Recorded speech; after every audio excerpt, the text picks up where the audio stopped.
Welcome to the Find Your Leadership Confidence podcast with Vicki Noethling. You are about to discover impactful lessons that help you grow as an individual, grow your confidence, and find the positive and good within you, so you powerfully and authentically become the best version of yourself. Be sure you visit our website at www.findyourleadershipconfidence.com. While you're there, subscribe to us via your favorite network. Now tune in, get ready, and enjoy the journey of emerging as a leader of exception in the 21st century. Welcome, everyone, to the Find Your Leadership Confidence podcast. I'm your host, Vicki Noethling, coming to you from Roswell, Georgia. The goal of this podcast is to bring topics and guests that will empower you to become that confident leader and take your business or your life to the next level.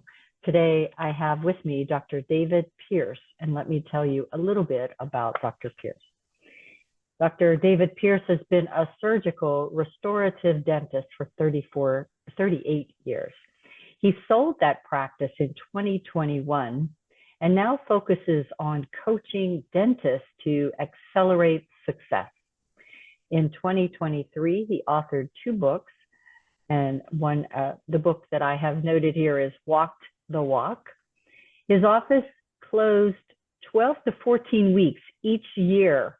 I know you're going to want to know how he did that, to promote a life balance.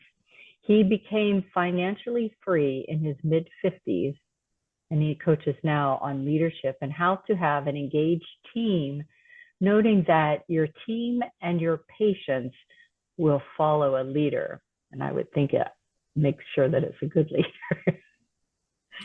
Right. David lives now in Florida. We'll find out exactly where, which city in a moment, but with his wife and 3 girls, and he enjoys the beautiful outdoors when he is not bound to the computer. Please welcome me and join me in welcoming David Pearce. And our topic today is going to be creating a wealth accumulation machine. I think I should have had a drink before I started this way today. Again, that's creating a wealth accumulation machine. Please join me in welcoming Dr. David Pearce. Dr. Pearce, I know that Florida is a great place, and there's tons of wonderful cities in Florida, but what is the city that you call home? It's actually New Smyrna Beach. Oh, I love that. My uncle, who I always thought of as my second dad, who's passed now, but he lived in New Smyrna Beach, and I would go there every year to visit with him and spend time. And then I usually went in October timeframe. At that time, I worked for an accounting firm, and I always needed to kind of get prepared for tax season coming along. So Florida Beach in October was just before all of the snowbirds got there. It was just the perfect time. Loves New Smyrna. That's exactly right. Yeah, it's an awesome place to live, that's for sure. Yeah. So why don't we, before we get into all of this, just give us a little bit more. I only touched on your background, but just give them a little bit more of the backstory of what your journey was like through that dentistry, and then led you to change direction, if you will, to maybe help more dentists have a better quality of life. Yeah, sure. Happy to. Yeah, so, long story, got to make a long story short because we have limited time. Yeah, so, I'd say that as a trait of mine, would be a lifelong learner. I have found out at some point in my life journey that I enjoy the process of learning, not just the information, but the actual process. And that is evident in pretty much everything that I do in life. If I'm going to do it, I learn about it. I just try to become as good at it as David's able to become, and try not to compare to others. So that lifelong learning thing applied to dentistry took me from general dentistry degree, if you will, from school. No specific after dental school specialty training for a year or 2 or 3. And the beauty of dentistry today is you can reinvent yourself as a specialist, if you will, in any direction you want to, and as long as you take enough courses and get certified, if you will, in the standard of care of a specialist, you can do a lot of different things. And so that's kind of the journey I would say accidentally on purpose took. Maybe I saw other dentists who I would say were masters at their craft when I first got out of residency program, a general practice residency program, and I thought that, well, if you get really good at something, you're going to get all the benefits of that. And so maybe up until that point in my career, if you get really good at playing golf, for instance, for me, then you're going to win tournaments, because there wasn't any money or anything else like that. It was just a matter of play and win. Dentistry is a little different because it's the business side, and I made the assumption that you get good at mastering the dental part, then everything else will take care of itself. And what I know now is that couldn't be further from the truth. It's one of the pieces of the puzzle, but not everything. So applying that to the dental thing, after probably 20 years or so, just looking at and studying with other dentists that were incredible in their abilities to do dentistry, and conversations like, well, you've been doing this 5-10 years longer than I have. You must be doing this all day long. And it was really unusual, Vicki, to find somebody who said, yeah, I do a lot of this. Actually, it was usually, no, because of insurance or where I live or blah, blah, blah. Like, I don't do very much of it. And I always thought, that seems such a waste. You spend all this time and money to get all these skills, and then you're not even using them. And then in my practice, as I looked at and said, well, how do we fix that, and how do I become a better leader? Because obviously the business will never be any better than the owner, than the leader. So I had to work on me in a big way. And so as I started looking at that, it became even more evident to me that there was a big disconnect between clinical skill set and having essentially patients say, yes, I trust you that much, and I want to make a very large investment of time and energy and myself and money in changing my life as a patient. So our mantra became changing people's lives one smile at a time, and really the reconstructive dentistry that we did truly took people with dental disabilities of, can't smile, can't eat, can't do that stuff, kind of, sheltered within themselves to just really blossoming into what they knew they could become, instead to get rid of that disability. And that was just so much fun. And along the way, in the last 10 years, I was in a mastermind group with some other dentists where we had a facilitator, and all the conversations were about the business side. Even though they were maybe sidebar conversations of clinical, it was the business side. And I was really blessed, I guess, in that, and some of the members would say, you, David, have the ability to take that complex thing, ask some really good questions, come up with boil it down into the small pieces that might add to success, so that on Monday I can go home and I can do something in my practice that I wasn't doing before, where I'm going to start moving in the right direction. So once it came time to sell my practice, because my wife and I wanted to live in other places of the country, wanted to do other things, and the good news about a dental practice is it can be an incredible revenue producing machine. The other side of the coin is that you have to be there. It's and you have to be there, and you're not there.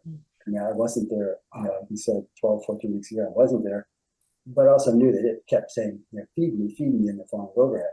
So, whereas if you can do something, I'll say consulting, coaching, you can do that from anywhere in the world. And so to me, I said, that's perfect. So I'd done that in my office, been successful in ways that, other folks seem to be missing. I really felt like, and other people in the mastermind group were saying, you seem to have the ability to help us, not just in my own practice, but in other people. So I thought, well, if I marry those two, I could hope to have some success as a coach. And for me, it was always going to be like a one-on-one type thing. That idea of speaking in front of 1,000 people and hoping somebody got it, having no idea, wasn't what I wanted to do. I wanted to make a very significant impact on a few dentists, or whatever that looks like, a smaller group of dentists, knowing that they would say, wow, I'm helping more patients to say yes, and therefore I could live vicariously, to them, that and people's lives are truly being affected in a positive way through these dentists. And I was just helping to get more people to say yes. So earlier this year, I wrote a couple of books, and one of those, the second one that got published, and the title that it'll be available on Amazon like either today or tomorrow, I guess. It's like cool. Yeah, that it's called Peak Success, an entrepreneurial guide to business prosperity. And it's used dentistry as the model, but it's really applicable to any small business, especially a business in general, that, the basic fundamentals of what does it take to take a business and take a leader and have the leader grow and have the business grow with them, put those pieces in place so that the business can become a revenue producing machine. Maybe part of the question of this particular podcast is, if you have this revenue producing machine, does that ensure that the owner, dentist, whatever that entity looks like, is going to have financial wealth outside of the business? And I would say no. There's lots of evidence of people earning lots of money in their life, and then they get into their 50s, 60s, 70s, and they still got to work because they don't have much to show for it, or their lifestyle takes a nosedive when they stop the income part because they just haven't prepared for that. So that was the other book was more focused on that. How can one look at that and ensure their financial success down the road? So that's the elevator speech. All right. So my first question really is going to be how to rewire employees to really become dynamic, engaged players. After we got back from our pandemic exercise, it seems people are even more disengaged than before. So kind of talk to me about, especially, with the dentist situation, but any entrepreneur, any person working has to deal with teams and being engaged. And with dentists, you have hygienists and you have front desk people and all that. So how do you keep them wanting to come to work every day for you? Yeah, that's the $80 million question, right? For everyone in the world, really. Yeah, right. Well, so I'll give you one person's opinion. I did a lot of studying and so forth. So, and I would say that none of these ideas will take any credit for, because I'm not ingenious and creative that way, but maybe a good student and willing to try things. And my feeling, Vicki, is that I like to think that virtually every single employee, therefore every single person, truly wants to go to a workplace where they just enjoy it. They just want that to be part of their life. That's just being miserable. And so, the hard part is if I'm an owner and I look around at my employees and I say, I wish they were a team, but they're not, it's just a group of employees, then I have to look in the mirror and say, well, you hired them, you trained them, you put everything into it, so who's really to blame? And so, that's really the kind of cold hard truth is it's you. It all started with you, unless you inherited the business from somebody else and they came along with it, in which case then you have the option of, doing all those things, but it's still your responsibility to make that happen. And so for me, that sounds very simple. Just do that, but it's not really that easy, obvious to me at least. But what was certainly really helpful for me in my journey is that I'm not good in my mind and gotten a lot better at confrontation, like hard conversations that seem easy to other folks, just to say, it isn't about you, I just have to talk to you about something that you're doing. To me, that felt very hard to do that. I'd be happy to come away from that conversation. So the better I got at that certainly all by itself helped. And then probably the biggest thing, Vicki, that helped me in that sense were, and I think every business, this is so critical, is at the very top, the phrase that I like to use with my team all the time when things just didn't seem right with how something turned out is, so when we are at our best, truly at our best as a team working together, what does that look like? Yeah. Or if it isn't that good, when we are at our best as a team, what do we want it to look like? What's that standard look like? And put words to that. And so and that's kind of like, that's the business's noble purpose is what I would call it. That's why we are here. So for us, it was changing people's lives one smile at a time. Anything that fell short of that or didn't feel like it was in sync with that, we could look at that. So when we're changing people's lives one smile at a time, what does that look like? Like if we're short with somebody, if we're short with a teammate, if we don't do something that's well we usually do, like what does that actually look like? So to me, when something wasn't, or there was stress in the office about something, I could just ask that question, like, is this us? Is this as good as we are? Like, that's it? That's as good as we are, right? And everybody, pretty quickly in that group would say, no, like we're not proud of it. And there's lots of reasons why that happened, but no. Okay, good. So, we messed up. Well, next time, what would we do differently so that we are our best? Because that situation will happen again with something very similar. What would we do different next time that we can agree to? So when that happens, we're gonna be at our best next time. So that's kind of us as a whole. And then I wasn't the bad guy. I was just like the messenger, just reminding people like this is who we agreed we're gonna be. And are we that way? So if we're hiring somebody, that's really, really important. Like, so when this is who we are at our best, this is who we are. This is what we do. It's way bigger than me or you or any of us. This is who we are as a whole. This is our the purpose of this business is that. So that to me is critical on hiring and also just as a group, when you're reminding us as a group. On an individual basis, for us, and I think it's really important, like what are your values? What are the core 5, 6, 7 values of the office? Like what do you hold near and dear? And each individual has to agree to those when they're hired and has to always be held accountable to those, including me, all the time.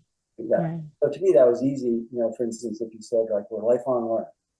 So, so Sally, when we had our meeting today and everybody's in charge of reading these 2 books, these 2 chapters in this book we're reading together and studying together, and we obviously didn't read them, how does that fit in with your agreement and commitment to being a lifelong learner? So I'm sure there's a commitment there because I know you want to be great, but what does that help me understand that because I don't see that. And then you can go through it, and that's either like, yeah, I don't really care about it. Okay, good. So then we have an issue about culture and things like that. Or like, my bad, Dr. Pearce, you're absolutely right. I want to do that. That's where I want to be. And thanks for the reminder. Good. Okay, so we'll have the conversation again.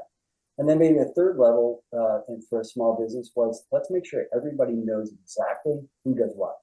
So organizational board or accountability chart or whatever you want to call that. And every big corporation has them.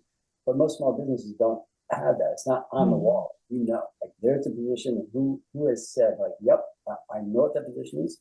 I know I can do it. And I agree that I'll take responsibility for it in every single spot and make sure those are always covered. And then when something doesn't work out, it's easier to be able to say, well, David or so like your name is under that. So it doesn't mean that you have to do the work, but you're ultimately responsible for the outcome of that, whatever that is. And to me, if you're always looking for rock stars, you're not going to always have those, but you're looking for the Michael Jordans. And what I found is that the Michael Jordans, they get in a situation like, this is bigger than me. And I know how I need to act as a person. And I know exactly like when I just kill it good, like I'm going to be a rock star. They just thrive in that environment. And many times I've found as I was learning how to do that the rock star people might look at it and say like, I don't know whether I'm succeeding here or not. Like I have no clue. It's not clear to me when I'm succeeding or not. And I need to know when I'm absolutely just like, I as a rock star need to know that. So I think those 3 things are probably the biggest key things that we had are those. And then that lifelong learning, we were just every month we have 4 hours set aside. I'm not sure if that's too little, but that's what we allocated a whole morning strictly for learning. And all learning. How do we all mostly become a better version of ourselves non-professionally, a little bit professionally, but more like me as a person. How do I become a better version of myself? So there's so many books, how to win friends and influence people, and as a man thinketh, and there's a million books out there, who achieves, all those kind of books you can look at and say, how do I become a better version of myself? How do I become a better leader in the world? How do I become a better mother, a Christian, a better, all these things, a better spouse? And out of the fallout of that, they become a better person to work with. They become a better guide to the patients. But in reality, they become a better person to the world. And dentistry is part of their life. Yeah. So I think really 2 of the messages that I'm getting from that is the team member, no matter what level they are, needs to understand that what they do is important to the success of the whole, and that they're accountable for that. And then the second thing is that that you constantly have to be growing, and you can't grow unless you do that on lifelong learning, and you have to be open as that manager or the dentist to be able to give feedback to your people on how they're doing, they may have on their side thinking how they're doing, and the way you see it is something different. And that goes back to how clear were you in the job descriptions and the expectations of that position. But I love your word expectation, but you're absolutely right. That's, I think so many relationships fall apart around that word, that we really don't have any clue what somebody expects of us, and they have no clue what we expect of them. Yet everybody assumes that. How could you not know? Yeah, it's very easy. Yeah. So you we talked about in the very beginning, and you mentioned again that the 12 to 14 weeks of not being there. So all of us entrepreneurs would love to be able to have that time off where our business keeps on going even though we're not there. So talk to us a little bit about how the entrepreneur can take time off while making more money. Yeah. And again, I'm going to tell you one person's journey, so I can't say this is right for everybody. Although the people that I coach that make the transition I'm going to describe to you would wholeheartedly embrace it, which is, I'll say maybe 2 decades or so ago, a good friend of mine who is executive coach to people in communities, a really very talented individual. We were just spending some time together on a weekend, and so he said to me, he said, "So can I ask you something about your business, Dave?" I said, "Sure." So you have at that time, let's say 4 employees plus me, or 5 employees. You never had more than 6 plus me. And so say we have 4, 5, 6 people. And so he said, so do these people get their own personal days off? Yes. Do they get their own personal vacation time? Yes. But they're not there and the business is still open. Right. Yep. And so what does that look like when they're not there? So you impressed me today, it's going to be amazing service, customer service, amazing dentistry, gentle dentistry, stress-free as much as that's possible in dentistry. What does that look like when essentially a department shuts down? They're not even there and there's one person. What does that look like? There's no stress, everything goes on normal or not. And of course he kind of knew no, there's some stress. Balls get dropped that day. And so he said, so how many employees do you have? I have 5, and we each get 3 weeks off in 2 days. So it's 30% of your year you're operating at hello in the morning, knowing you're not going to give patients or each other your very best. And I didn't want to hear that, but you do the math, and it's yeah, that's right. And he said, so how does that help you accomplish what you're trying to accomplish, which is 100% this experience for everybody? Yeah. And, well, that's the only way there is. And so he said, well, no, obviously that's not true of anything. It's just maybe the only way you've ever thought about it. Anyway, we chatted for a while, and then within a week or so, I looked and said, okay, here's the deal. Either we're all here working on patients or nobody's here working on patients. No.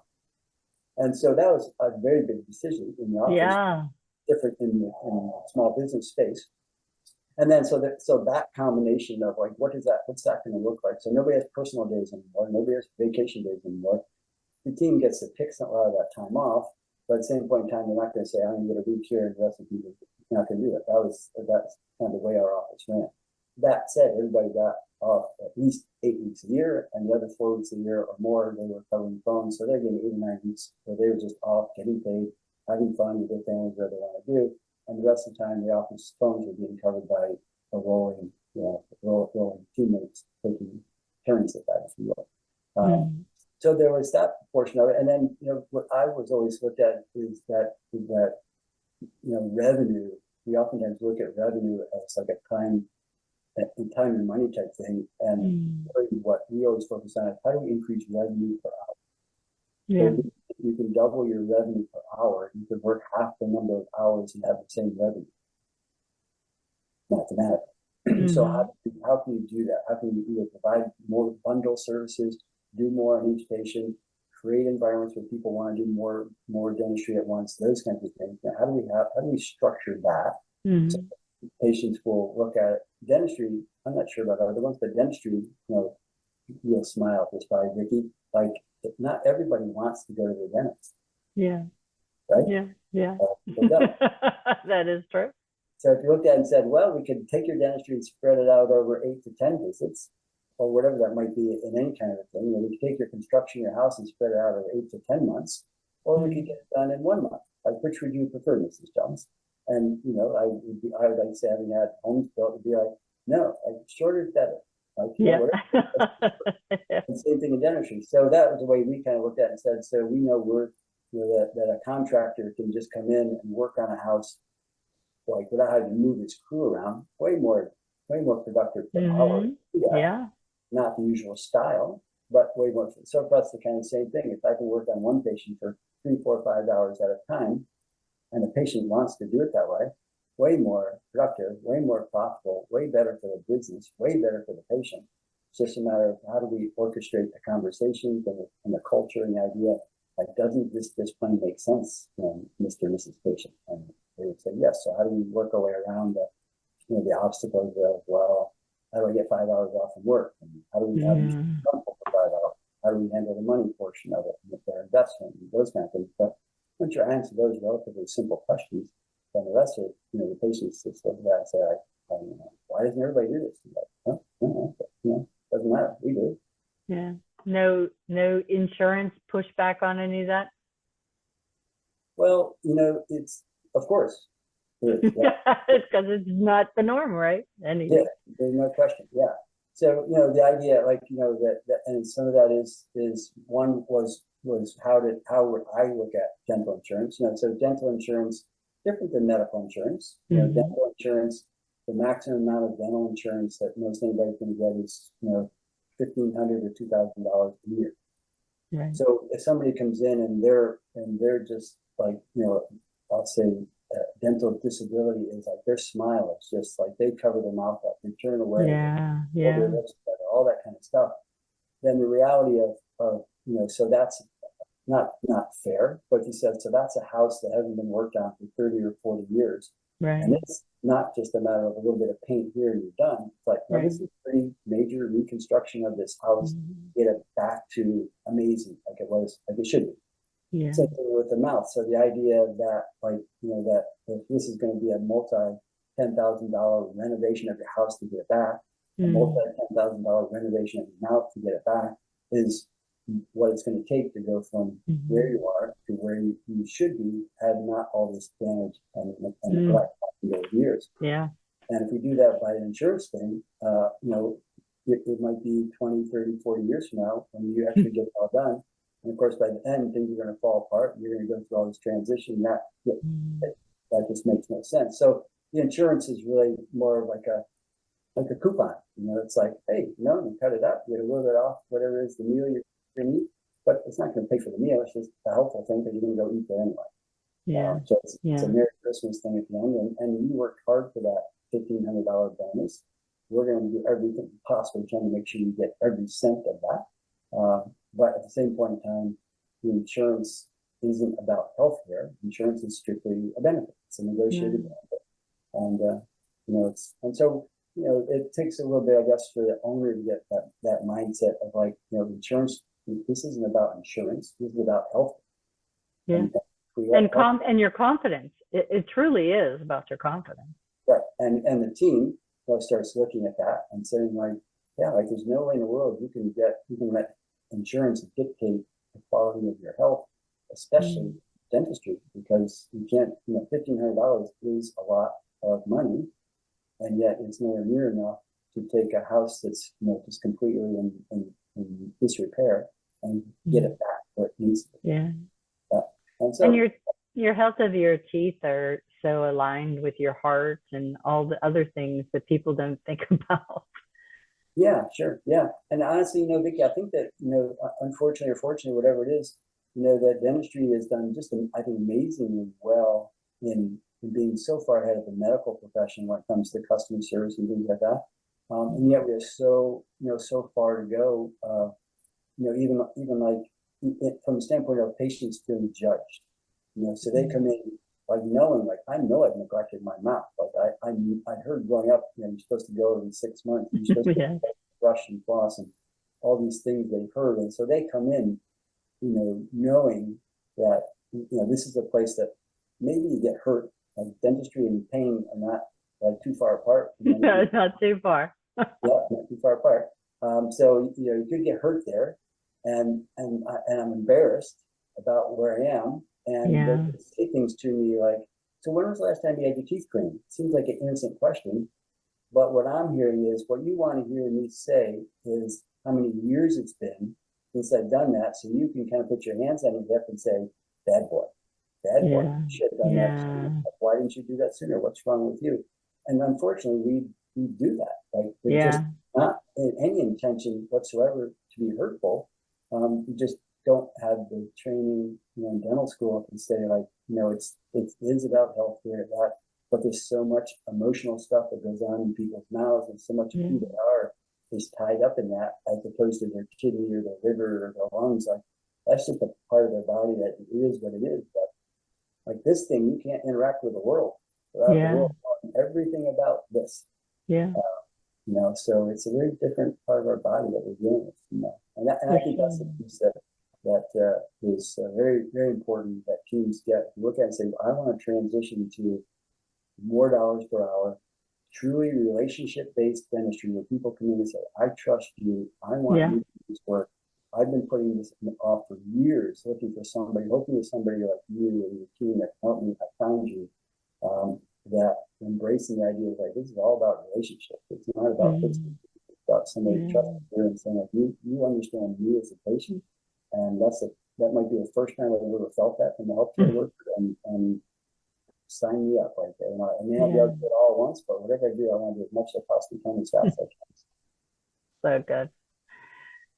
So how do you create that first call with the patient or the new team member, but to really have them want to work with you, whether it's in your office or be a patient? How do you kind of almost break the ice that you're the dentist to work with, or you're the team, you're the one, this is the place you got to work? Because we have options, a lot of them out there. So true. Yeah, so true. Yeah, and like not only do you have options, but I would tell everybody, like you think that somebody that called your office that was referred by their spouse or by a good friend or something like that you're the only office that they're calling, and you're just kidding yourself. Like there's no way they're comparing you to other offices all the time. Either at the water cooler, like talk to a fellow worker at work, or they get on the phone at lunchtime, they call three places at the same time. You're number 1, 2, or 3, or whatever it is, and then they go back to work and do the same thing the next day. But your question is perfect, and I really think that I don't think I know like that relationship, that has to be a call where when they get off their call and they compare it to other places, that they're going to say like, that call was different, like that person actually cared about me as a person. They ask questions about me as a person, and they may not. The patient, the caller, if you will, might not realize this, but the person on the other end of the phone wasn't an order taker, my word. They were somebody who was engaged in the conversation, was truly curious. Like, what is it about? What is it about you, Mrs. Jones? What's going on in your life that made you call today? Like you could have called a week ago, because what you told me about. Like, yeah, I've had this broken tooth now. Oh, okay. Did that just happen, or has that been around for a while? Yeah, it happened like a couple of years ago. Okay. So you've had 2 years to call, but you called today. So help me understand, like, what happened? Like, who talked to you? What did you feel? What embarrassment? What was the tipping point that happened today? And help get better at engaging in those kind of conversations. And many times out of those conversations, it can be, I was at work and somebody made a comment about something. And then it's truly like, if you as a person, I'm going to guess, Vicki, I as a person, have had times when our insecurity was just magnified by something that somebody said or did. And we just felt like, wow, I am super vulnerable right now because something just happened. And if the person on the phone can tease that out and handle it very well, and just like, we all have those things. You just say, that must have been like just so hard at work to have that. Like, I can't imagine what that's like. And to have that, the beginning of those kind of conversations over the phone, when that person hangs up, they can just kind of feel like I feel like I got a buddy with this person I spoke with on the phone. Like they understand me. Like I've never gotten off the phone with somebody who actually felt like they understood me. And really all it was to me is just taking the time to care enough about somebody, be empathetic, be curious about it. So what's your story? Because like you said, you could have called any other place. Maybe you did. You could avoid dentistry for a long time because for the most part, all it is pain. I mean, it's like we humans can endure incredible pain sometimes when we have to. Yeah. So what is it that got you to call? So yeah, so that to me is that there's all the logistic portion of it, and even how you handle insurance because we've trained people, to say, so you take my insurance, and like, I used to kid around with my team and say, so if somebody's calling up and they're saying, like, I'm doing a documentary for the New York Times about the number of dentists that accept this insurance or that insurance, well, then it's fair if they say, do you accept this insurance? But nobody's calling up to get a documentary. They just don't know what to ask. Yeah, that's true. They ask insurance, and that doesn't mean that they have any interest at all in insurance. They just don't know what to say. And we kind of trained them to say that. So, how do we handle some of those conversations to try to figure out? So I appreciate you're talking about insurance, but let's maybe talk about healthcare and why I'm really calling today. What got you pick up the phone today about your mouth, your smile, or what's going on with your mouth? And how do we truly help the patient, not there, but get out of their own way to get what they truly are looking for in a dentist, as opposed to if you think about the fact that if they're not confident, if they are really hiding behind a mask, if you will, because of their smile or their mouth issues, how much are they leaving on the table from a successful career or opportunities that they're passing by because they don't want to go in front of a camera or in front of a person because of the way they feel? How much is that worth to you? Yeah. I'll tell you a really quick, like 30-second story. Bob, true first name, Bob, after the fact, told us he came to the office without an appointment, touched the doorknob to our office 42 times, and left 41 times. 42nd time, over a period of about 9 months, the 42nd time, he said, I'm not quite sure why it was different, but I turned the knob. So fast forward a year and a half later, we get a letter from Bob.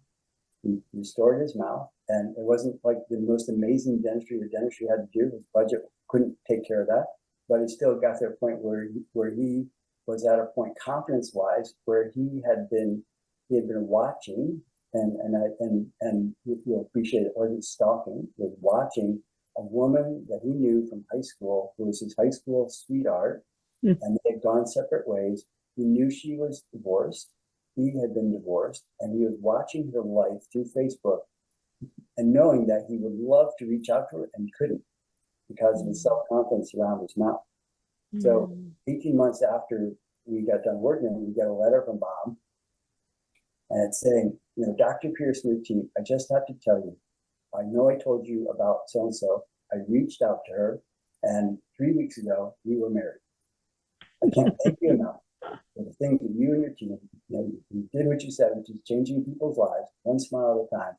And, that, like, that said, wow, how, like you go back to like noble purpose, like how would I feel working in a place that gets letters like that? Like, if I'm part of that outcome, it's like, wow, it's hard to get much better than that. Yeah. Right? Yeah. Well, time is flying by. I have one more question in my rapid fire. We'll do rapid fire. So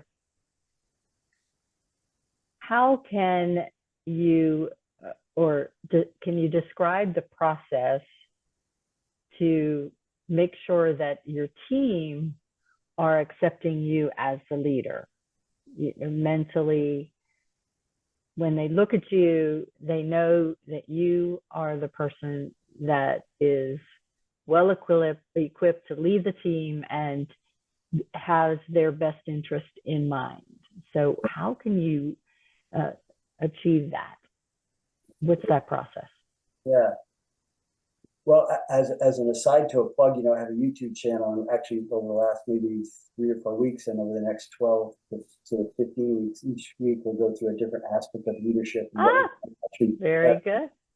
Here's a trait, and here's what you could actually specifically do in your office to exemplify those traits. But I would feel like some are more important than others. I would certainly say that one of the biggest things is just don't try to have all the answers. Allow your team to become leaders. So even if you think you have an answer, you just have one answer. And so put things out there to your team and empower them. Make your office have a culture that it's safe here to make mistakes, and embrace those mistakes and embrace the learning from mistakes. I'd say that too. Along with that is that vulnerability as a leader of like, hey, I screwed up, and that could be like, yesterday, and I said that about you or to you in front of a patient, I might have screwed up and I made it hard for you to save face. Is that what happened? Did I do that to you? Because I don't ever want that. And whether it did or didn't, they can see like, okay, Dr. Pearce is willing to make mistakes. You is willing to make mistakes, and you're willing to be vulnerable about the areas that either you did make a mistake or areas where you just say like I can remember telling my team before XYZ procedures, I'll go in the bathroom and I'll have a significant GI event every time that procedure crops up. So you may look at me and think like, oh, he's got it together. Like, no, he doesn't have it together when it comes to certain things. So you're vulnerable that way. And be willing to make decisions. I think that's like, there's that, maybe not, in the old like ready, aim, fire. I don't mean just like fire without anything. But just, make decisions. The idea like, hey, I'm going to empower my team to make decisions in your space and do it in a way so that you're setting them up for success. But at the same point in time, they can look at it and say, good, we can always reevaluate, we can always change that, we can come back through that and make ourselves better through that process. Yeah, I think that's important. A lot of times people don't decide because they're trying to be perfect in their decision or make that guaranteed that everything's going to turn out right. And it doesn't always happen. So as the leader, how you react to the times when it doesn't go as well as hoped will indicate whether or not they'll be able to make a fast decision the next time. Right, yeah. And there's a wonderful resource out there that we got this thought from that maybe there's different ways of looking at it. But if you look at somebody's leadership journey, for me, I'm embarrassed about this, quite honestly. In the early part of my career, I didn't want my team to be leaders because I thought if they grew to be leaders, they'd leave. They'd go someplace else. Yeah. And that might be true. And so when I got smarter and got better at it, I looked at it and said, but if we create a culture where everybody becomes a leader of themselves, people will leave because they will. Like, their spouses get jobs other places and we have people move to other countries. We have people, just have illnesses. They had to get out of the workforce, things like that. So that's going to happen. But your culture is you're creating leaders. When a new person comes in, they get sucked up into that vacuum. They're like, this is what we do here. And they become a leader. So a lot of goodness, comes out of that. So in that journey to me between what we're taught, and I truly believe this, like in school, like if you do what the teacher tells you, the teacher says, hey, everybody, why don't you do what Susie's doing, what David is doing? Like, see how nice David's playing with someone? See how nice Susie's doing her homework? You all do that. And Susie's like, you do what people tell you to do, and you get the rewards. You do what people don't tell you to do, or you do it, make it up on your own, and you get snapped. So I think we learn very young, like just let people tell you what to do, and then you do it. And I found a lot of employees will come in that way and wants to be like, you tell me what to do, Dr. Pearce, and I'll do it. Otherwise, I'm not going to do it. Because if it's your idea and it fails, it's like, not on me, it's on you. So we, this resource kind of taught us to say, get people very quickly to a point where they come to whomever their superior leader, whatever it might be, in the organizational accountability, organizational board of the hierarchy, if you will. But in a small office, there's not far to go before you get to me. And be able to say, what I intend to do. So I identified an issue. I looked at and thoughtfully looked at the possible solutions to that. And of those, what I intend to do is this. So no action has been taken, but they've stepped into a leadership aspect. Right. Like, okay, if it was up to me, this is what I would do.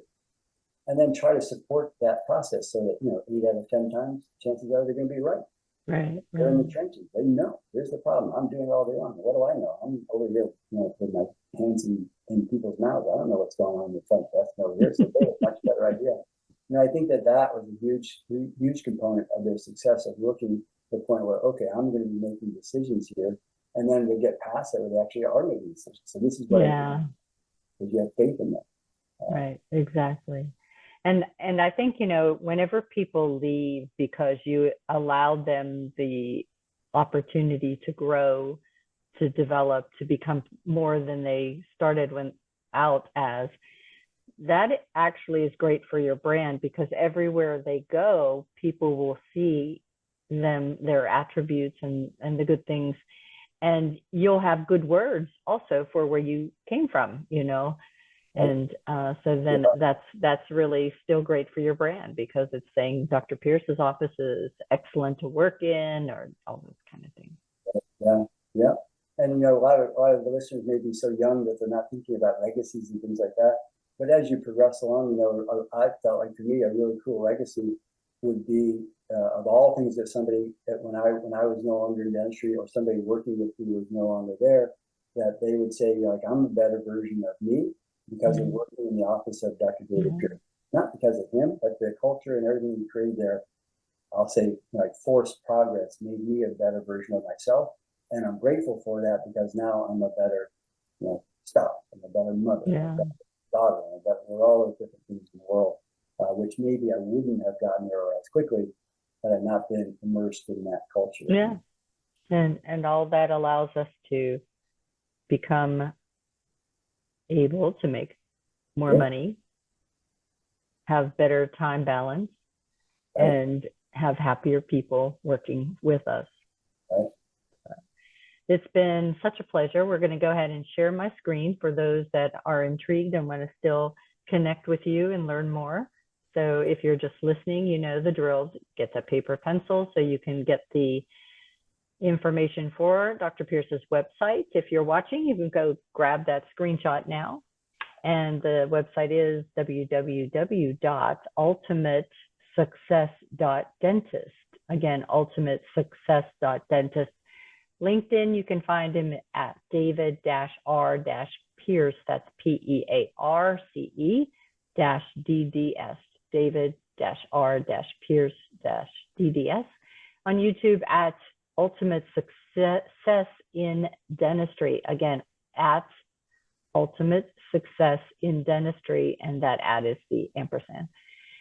You may want to figure out what else is there to find on that website, and I'm going to have Dr. Pearce explain to you what you can find on his website, as well as some of those other YouTube videos. All yours. Yeah, there's a number of different things on the website, Vicki. Just anybody goes on there, they'll see some free PDFs on leadership and other things, as well as there's an upcoming ebook on called Fantasy or 4 and 40.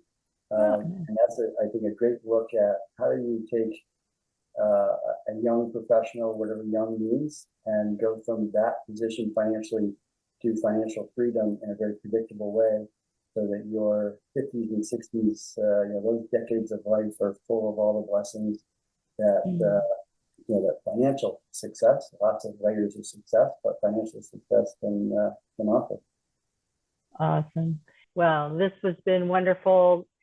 Lots of great information, not only if you're a dentist, although really good information if you're a dentist and have a practice out there, because they don't teach you that in dentistry school, as far as I've seen. That's true. My brother-in-law was a dentist and just recently took over a bookstore kind of situation, and that's another story in itself. But we did get a lot of information here today about leadership, about having better teams, and how you can go from having a job that owns you to a job that you enjoy going to every single day. Yeah. Thank you so much again. And as always, I remind everyone that life is a journey, and it's up to you to enjoy the ride. This is Vicki Noethling, signing off.